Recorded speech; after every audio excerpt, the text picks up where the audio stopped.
अस्सलाम वालेकुम, this is ODF excerpt from defence outpost. तो दो काफ़ी ज़्यादा इंपॉर्टेंट खबरें आ रही हैं। एक तो जो है वो पाकिस्तान एयरफोर्स की जो J-35 की एक्विजिशन है और इस एयरक्राफ्ट की जो टाइमलाइन है उससे रिलेटेड है। और दूसरी जो इंपॉर्टेंट अपडेट है वो हमारे इंडिजिनस एयर डिफेंस सिस्टम से रिलेटेड है। उसके अंदर चाइना की तरफ से एक काफ़ी ज़्यादा बड़ी अपडेट आ रही है, उसको डिस्कस करेंगे। तो वीडियो जो है वो काफ़ी ज़्यादा इंपॉर्टेंट होने वाली है, इसे आपने अंत तक देखना है। लेकिन उससे पहले चैनल को सब्सक्राइब नहीं किया हुआ तो please make sure to like this video and do subscribe to the channel. सबसे पहले तो अब कहने को तो इंडिया और पाकिस्तान के दरमियान जो स्टैंड ऑफ है या फिर एक कॉन्फ्लिक्ट जो स्टार्ट होने वाला था वो इस टाइम के ऊपर खत्म हो गया है। सीज फायर जो है वो ऑलरेडी स्टैब्लिश हो चुकी है। तो एक एक्टिव कॉन्फ्लिक्ट की जो सिचुएशन है वो तो इस टाइम के ऊपर टल चुकी है। लेकिन अब एक और बहुत ज्यादा इंपॉर्टेंट फेज शुरू होता है दोनों ही आर्मीज के लिए, चाहे वो पाकिस्तान आर्म्ड फोर्सेज हो, इंडियन आर्म्ड फोर्सेज हो। तो दोनों कंट्रीज की आर्म्ड फोर्सेज के लिए अब इस टाइम के ऊपर एक बहुत ही ज्यादा इंपॉर्टेंट टाइम फ्रेम जो है वो स्टार्ट हो गया है। और वो जो टाइम फ्रेम है वो रीअसेसमेंट का है। मींस के इस पूरे 7 से 8 दिन के कॉन्फ्लिक्ट में या फिर स्टैंड ऑफ में दोनों कंट्रीज की तरफ से, उनकी आर्म फोर्सेस की तरफ से जहां जहां पर गलतियां हुई, जहां जहां पर एक डिसएडवांटेज में रहे, तो उस पूरी सिचुएशन को दोबारा से थिंक आउट किया जा रहा है। इंडिया की बात करें तो ऑब्वियसली ये लोग डे 1 से ही एक प्रॉपर डिसएडवांटेज के अंदर चले गए थे जब इनके 5 के करीब एयरक्राफ्ट शॉट डाउन हुए थे। तो एक बहुत बड़ा ब्लंडर था जो कि इंडियन साइड से हमें देखने को मिला। और उसके बाद जब पाकिस्तान की साइड से ड्रोन अटैक्स किए गए, हमारे मल्टी लॉन्च रॉकेट सिस्टम्स ने इनकी मिलिट्री बेसिस के ऊपर अटैक किया, तो वहां पर इनके जो एयर डिफेंस सिस्टम्स है वो कहीं ना कहीं फेल हुए। ब्यास के अंदर इंपैक्ट हुआ, उधमपुर, जम्मू, आदमपुर, श्रीनगर, ये सारी एयर बेसिस के ऊपर, मिलिट्री बेसिस के ऊपर इंपैक्ट हुआ। और कुछ जो हमारी एयर बेसिस है पाकिस्तान वाली साइड पे, वहां पर भी इंपैक्ट हुआ। मींस के एयर डिफेंस कैपेबिलिटी के अंदर जो लैब्स है वो दोनों साइड्स के ऊपर एग्जिस्ट करता है। साथ ही साथ जो एयरफोर्स डॉक्ट्रिन है, इंडिया की जो एयर वॉरफेयर स्ट्रेटेजी है, वहां पर इंडिया जो है वो लैक करता है, जिसको उन्हें रीथिंक करने की जरूरत है। और पाकिस्तान की बात करें तो हमें एक जो एयर सुपीरियोरिटी मिली है पिछले 7 से 8 दिनों में, एक तो हमें इस चीज को स्ट्रेच करना है, लॉन्ग टर्म सुपीरियोरिटी जो है वो इंडिया के ऊपर बना के रखनी है। और एट द सेम टाइम जहां जहां पर हमारे पास भी कैपेबिलिटी में लैब्स है, चाहे हमारे एयर डिफेंस सिस्टम्स हो या कोई भी और सिस्टम हो, जहां पर इस कॉन्फ्लिक्ट के दौरान वो कैपेबिलिटी लैब्स हमें देखने को मिला है, उसको जल्द से जल्द इस टाइम के ऊपर फुलफिल किया जा रहा है। उसकी रीअसेसमेंट चल रही है और एडिक्वेट जो स्टेप्स है वो इस टाइम के ऊपर लिए जाएंगे। ऑलरेडी पाकिस्तान एयरफोर्स की बात करें तो हम लोग एक सुपीरियर पोजीशन के अंदर है। हमारे एयरक्राफ्ट, हमारा इक्विपमेंट जो है वो इंडिया से सुपीरियर है। हमारे पास जो बीबीआर कैपेबिलिटी है वो इंडिया से सुपीरियर है। लेकिन अब हमें इस कैपेबिलिटी और एयर सुपीरियोरिटी के ऊपर और बिल्डअप करना है, हमें इसको लॉन्ग टर्म के लिए स्ट्रेच करना है। और यहाँ पर हमारा जो J-35 है या फिर हमारी फ्यूचर एक्विजिशन है वो यहाँ पर आती है। बिकॉज जितना जल्दी हम लोग इस 5th जनरेशन एयरक्राफ्ट को अपनी सर्विस के अंदर इंडक्ट करेंगे उतना ही हमारे लिए बेस्ट है, उतना ही हमें ज्यादा टाइम मिलेगा इसे अपनी सर्विस के अंदर मैच्योर करने में। और जब इंडिया इसके मुकाबले में कोई ऑपोजिशन या फिर कोई कंपेटिटर लाके खड़ा करेगा, चाहे कल को ये लोग एम का ले आते हैं, Su-57 ले आते हैं, तो उसके अगेंस्ट में हमारा एक तो J-35 पहले से इंडक्टेड होगा और हमारे पायलट्स को भी इस एयरक्राफ्ट के साथ अच्छा खासा एक्सपीरियंस मिल जाएगा, जो कि बैटलफील्ड के ऊपर ये चीज काफी ज्यादा इंपैक्ट डालती है। तो इसी से रिलेटेड चाइना से भी एक काफी अच्छी अपडेट आ रही है कि चाइना ने पाकिस्तान के लिए जो J-35 की डिलीवरीज है उनको, उनकी टाइमलाइन को और ज्यादा छोटा कर दिया है। तकरीबन 5.5 से 6 महीने यानी कि 6 मंथ्स जो J-35 की टाइमलाइन है पाकिस्तान एयरफोर्स के लिए, उसको शॉर्ट कर दिया गया है। मींस के अब ये एयरक्राफ्ट हमें 5 से 6 महीने जो है वो जल्दी प्रोवाइड कर दिए जाएंगे। और बहुत ही अच्छे चांसेस इस टाइम के ऊपर यहाँ पर नजर आ रहे हैं कि इस साल के एंड पर ये जो एयरक्राफ्ट है ये पाकिस्तान को मिलना स्टार्ट हो जाए, या फिर इनका जो पहला बैच है वो पाकिस्तान के अंदर लैंड हो जाए और फिर इसका जो पाकिस्तान एयरफोर्स के अंदर ऑपरेशनलाइजेशन का प्रोसेस है उसे जल्द से जल्द स्टार्ट किया जा सके। और एक बार अगर आपको पता है कि स्टेल्थ एयरक्राफ्ट आ जाए तो उसके बहुत ज्यादा एडवांटेजेस हैं, मुझे यहाँ पर आपको एक्सप्लेन करने की जरूरत नहीं है। आई एम श्योर आप लोगों को पता होगा कि स्टेल्थ एयरक्राफ्ट को डिटेक्ट करना ही बहुत ज्यादा डिफिकल्ट होता है। ये जो है एनिमी एयरक्राफ्ट को काफी ज्यादा दूर से देख सकता है, लेकिन जो एनिमी एयरक्राफ्ट है उसको इसे देखने में, स्टेल्थ एयरक्राफ्ट को देखने में, या फिर इस केस में अगर J-35 कह ले तो J-35 को आइडेंटिफाई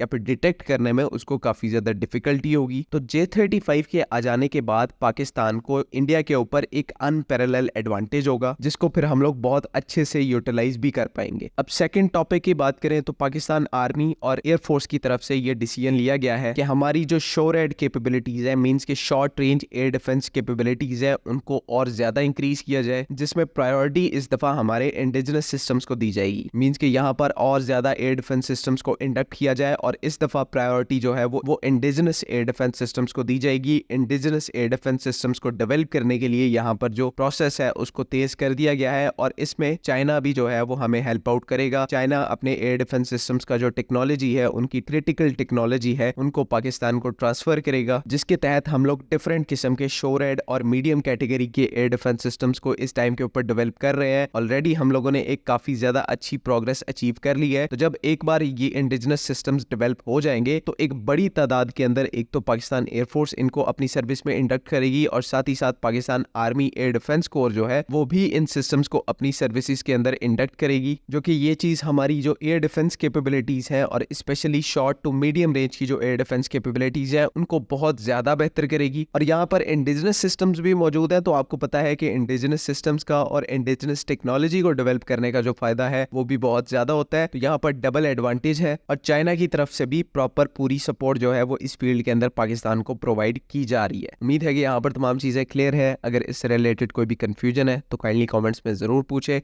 बाकी अगली वीडियो तक के लिए अल्लाह हाफिज। पाकिस्तान जिंदाबाद।